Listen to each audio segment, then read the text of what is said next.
Boots and pants and boots and pants and boots and pants and boots and pants. Well, ladies and gentlemen, last call, it's time to go. Time to get out of here. And then, so you're at the bar and you're having a great time, dancing with somebody all night. Maybe you swap some spit, a little bit of 2 a.m. tequila kissing, hanging out with the guy or the girl, and you're like, hey, this is going awesome.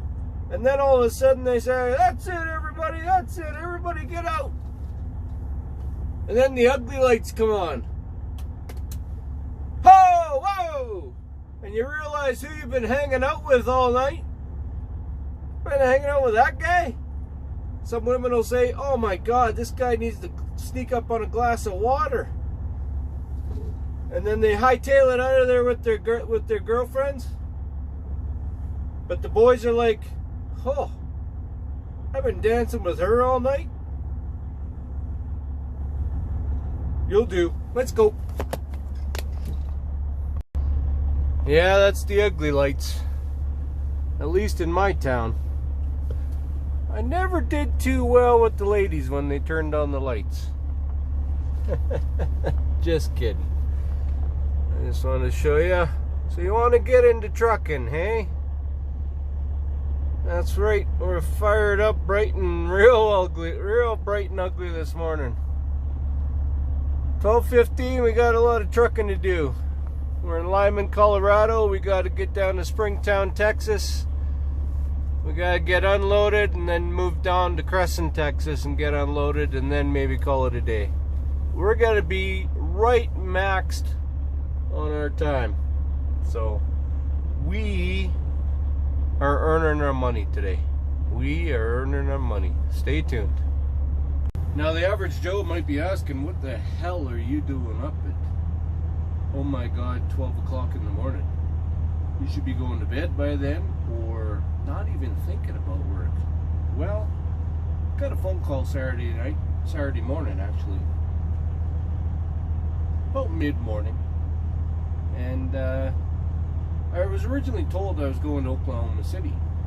So when I arrived Friday to get my freight in Leduc, they tell me that, well, they don't tell me because nobody's there. The paperwork says I'm going to Texas and Louisiana. So I'm like, okay, whatever.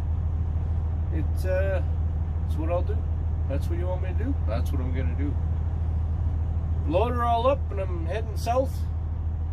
Get up early Saturday morning and go. At this time I'm into Montana and I'm rolling.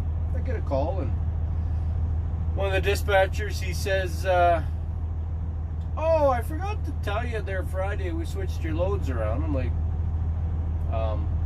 yeah, I'm in Montana. Like, you would have heard from me if there was an issue. I forgot to tell you that they wanted their Monday though in Texas, these 2 drops. I'm like, okay, well that was very important news because it's a stretch. Like it's just over 2,000 miles, and I left Saturday morning because Oklahoma is about 1,900 miles, and I can get to Oklahoma City no problem by Monday morning if I do my early mornings. So this one is a bit of a stretch. So we got we've been laying on the throttle here pretty good. We got the nitrous turned up. We're just flying down the road legally. I call it flying. I only do 70. That's as fast as I do. Fast as I go. So, but doing 70, a guy can do about 700 miles a day. So today we got to do about 700 miles. We're going to deliver. I'm up a little earlier than I need to be, but I couldn't sleep. I shut down yesterday at like 3 o'clock. Watched some football. And I just couldn't sleep. Finally fell asleep at about 5. Woke up at 9. And then you're like, your body's like, okay, let's go. And I'm like, no.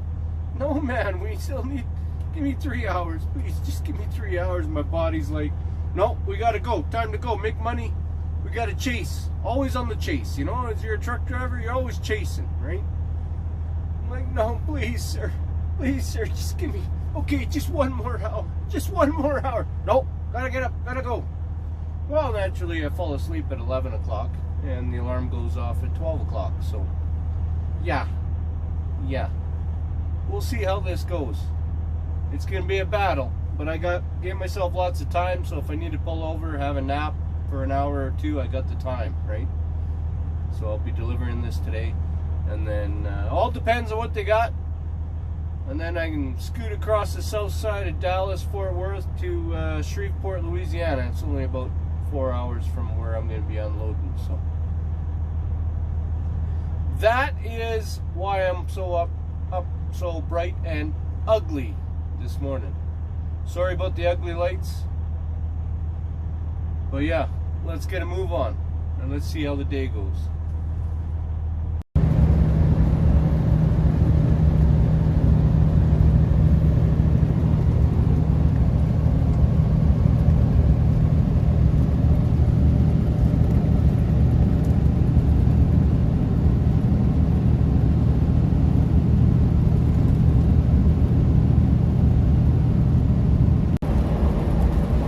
Having some vibrations the last couple, probably about a month,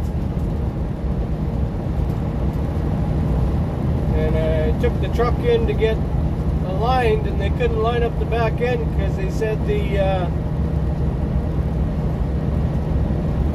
spring hanger bushings, spring suspension bushings were pushed out, and now it's starting to get a little worse here. Starting to put some uneven wear on my rear tires, and let's see if it can get going here. It just starts, so gotta get that addressed next time we're at home. So not this week, but we'll be home next week. We'll take it into the doctor. Can you hear that?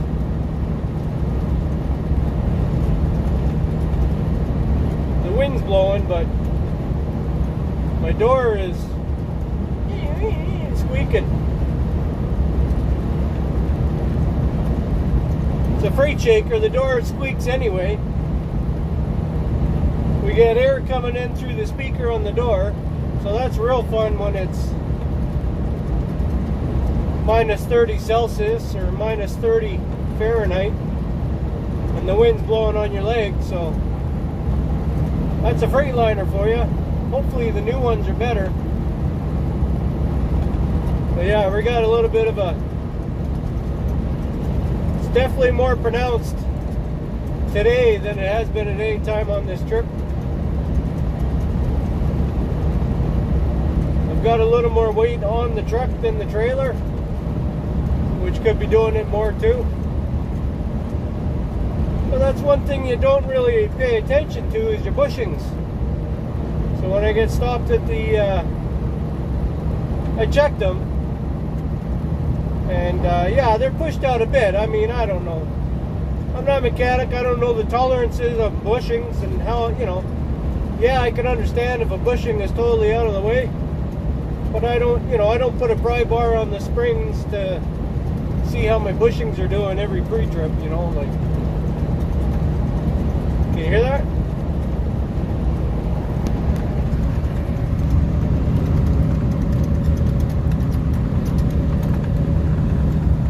Yeah.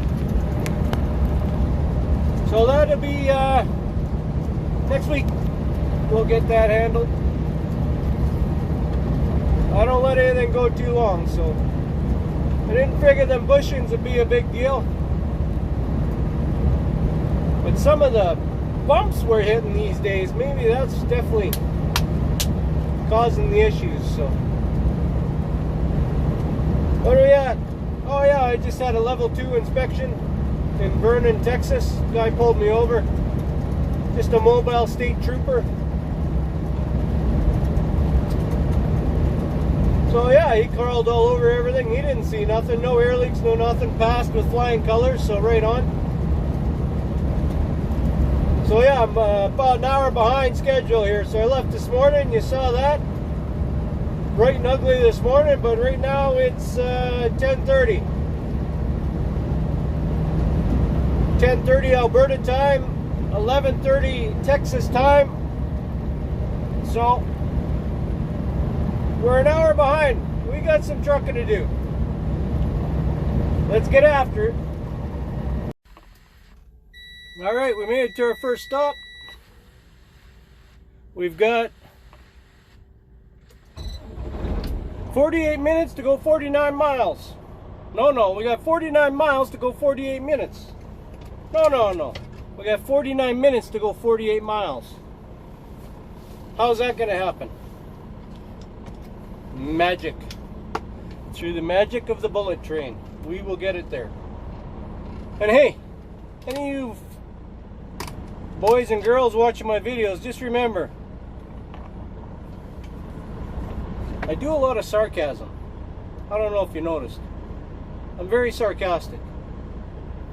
I just find humor in a lot of stuff, and I try to share it with everybody, and sometimes it comes off to people that don't understand sarcasm, and sometimes that doesn't go over well because of my accent, and I mumble. So I apologize if I offended anybody, but I'm just joking around. You know, I'm joking around about door swingers, and I'm joking around about the old truck drivers. Back in my day, we had to drive uphill both ways. You know, that sort of stuff. So, all right, can't keep chatting. We got shit to do. I just might get her done, and then I might just have to personal convey myself to a rest area. But hey, we don't talk about that stuff. We don't talk about that stuff. So I just folded the tarp up, took off the 2 pallets for here, and now I'm heading further south, drop all that pipe off, and then tomorrow, up bright and early, head to Shreveport, unload that other stuff, and then from there, I don't know, who knows? It's always a mystery, always an adventure. Is your life an adventure? I don't know. Everything we do is an adventure. Doesn't matter what you're doing. Just got to look at it the right way. Okay, I can't do this. Well, I'm a man. I can only do one thing at once. So take care. Bye for now.